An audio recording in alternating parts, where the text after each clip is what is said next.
Hey everyone, and welcome back to another Cartooning with Bigfoot drawing video. A while back I created this dog character. I don't know what it was for or why I was doing it, but I kept it just because I kind of liked the way that it looked and it was a little bit different from some of the cartoon dogs I had seen. So let's turn it into a drawing video. You can draw this dog with me. It's really, really fun. So grab a pencil and let's get started. You're going to draw really super light.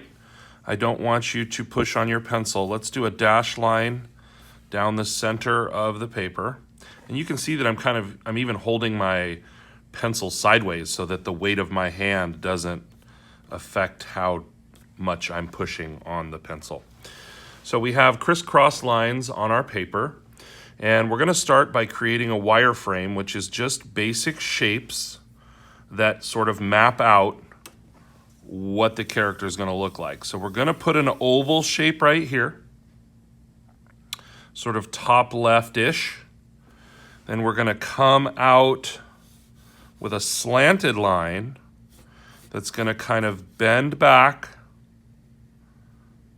and come back. So like a rectangle shape here. Okay, and we'll put an oval right here.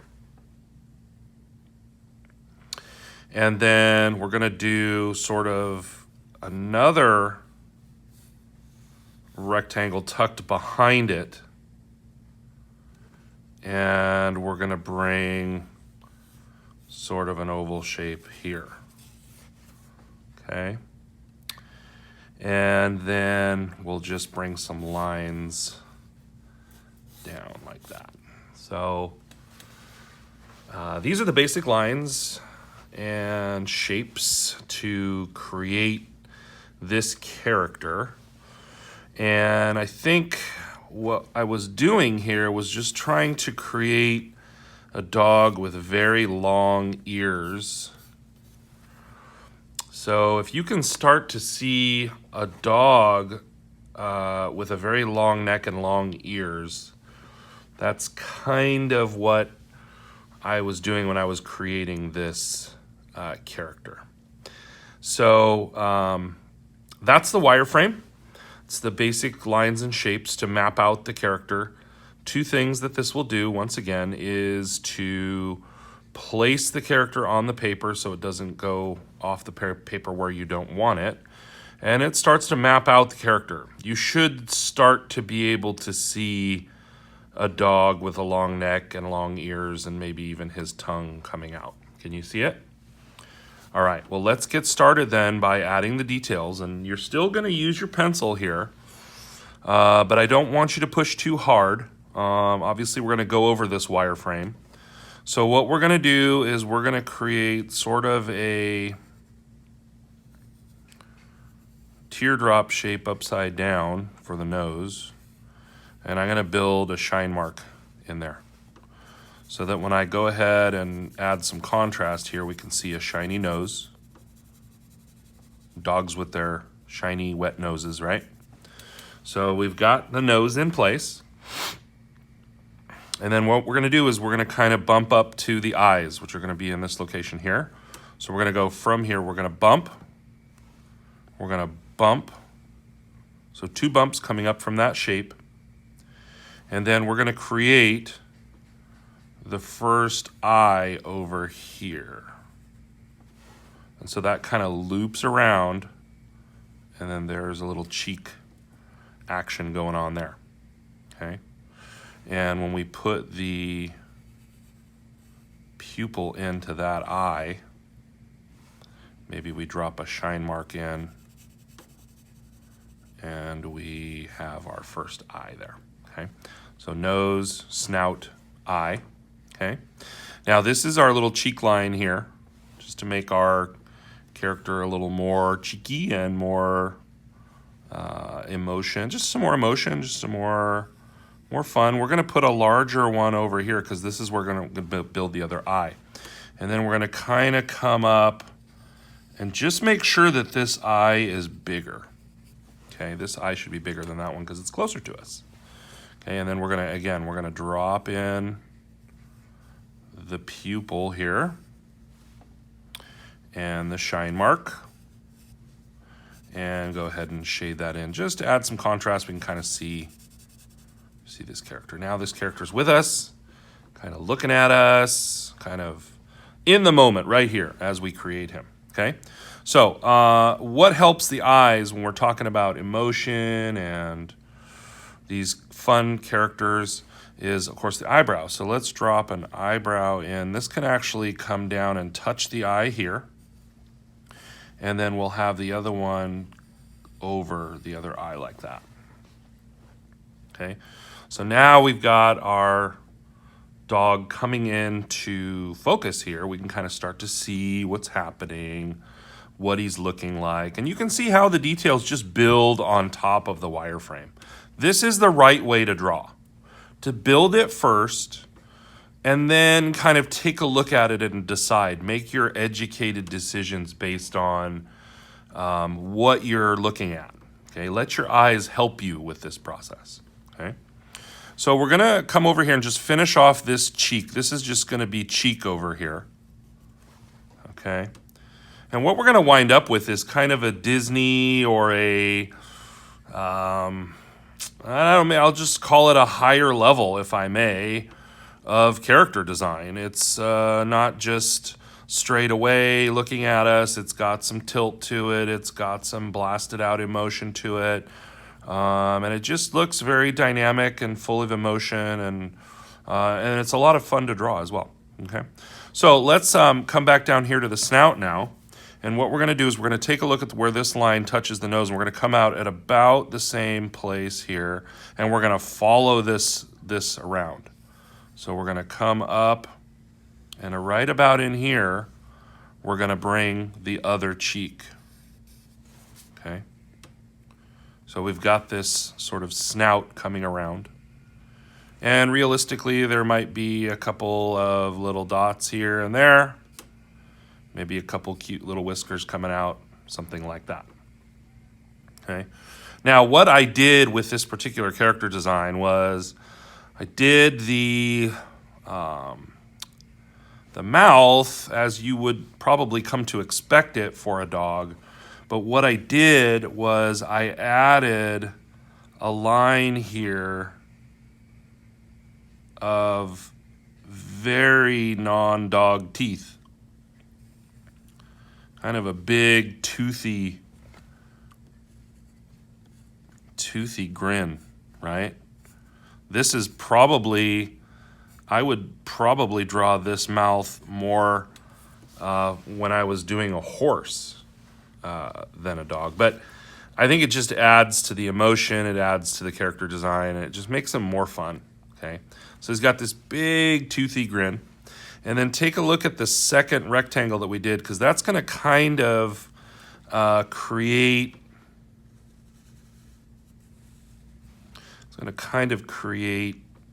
the bottom lip area here, okay? And that's where the tongue is really going to loop out of. Loop out of there, okay? And maybe there's a couple taste buds or something going on in the tongue, okay? So to add a little bit of contrast so we can sort of see what's going on here is we've got this big set of teeth, but this is the open bottom jaw here, open with the tongue, allowing the tongue to kind of loop out. And then I'm just gonna come around and kind of trace this line coming back up. And maybe that extends up to here a little bit. That's sort of the bottom lip, okay? So the bottom lip extends here, and then the fuzzy chin would probably just zigzag out, something like that. So it's bottom lip, and then it's chin. So something like that, okay? So this is how we're using those basic shapes to build a character that is a little more dynamic, a little more fun, kind of just a little more thought put into, than just maybe your normal cartoon dog. Now, we have kind of come up, now we've come down. We need to take a look at this that we did here, because this would be sort of mimicked over here. There would be cheek, larger cheek here. So we have the smile, the cheek.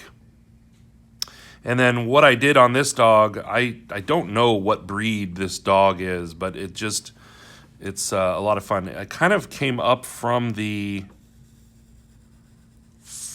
cheek and built in this little section up here. And then I did kind of a ziggy-zaggy, it's almost like a mohawk for the top of his head. So he's got some longer hair, ziggy-zaggy up there, okay? So this is the face for the dog. He's very happy. His eyebrows are helping out the eyes, big shiny eyes, shiny nose, big toothy grin, and he's just a really fun, happy dog. Now, one of the things that I did that I hadn't really done before was I made this really extended neck here. So I came down with this long neck, and then as I was doing it, I kind of came all the way from up here with the ears.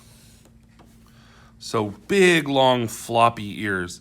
And then those actually on the other side start way up here and then came down, okay? So what we wound up having was, I'll shade them in so that you can see, are these long, floppy ears, almost more like rabbit ears if they're floppy rabbit ears that come down the length of the entire head and face and neck and come down. And I had never really drawn a dog like this before. I'm not super up on dog breeds, but is it an Airedale that has really, really long ears? I don't know. I know Basset Hounds have really long ears. This guy doesn't really look like a Basset Hound. He looks longer. He looks taller, right? So this is just kind of a new idea for me on a character design for a dog. And just with the length of the neck and the ears, the tongue, everything's kind of long. The snout is long. Everything's kind of long on this guy. And I thought it was a really fun and sort of unique design for a dog character. So there is a unique dog character done right on top of those basic shapes and lines that we call the wireframe. And maybe we throw in some fun drool here because we have the space. I don't know. Add that if you like it. But let's go ahead and Sharpie this up now and take a look at what it looks like with all of the contrast and tightening everything up. So here's my dog character with a layer of ink on top. I used one of these marks a lot because I had so much black to color in. I think I got a little bit lazy. But what I'll do is just ink right over that pencil line, and then I can go through and just use an eraser. The ink is going to stay fixed, but I can go through and clean up all that sketchy stuff out of there.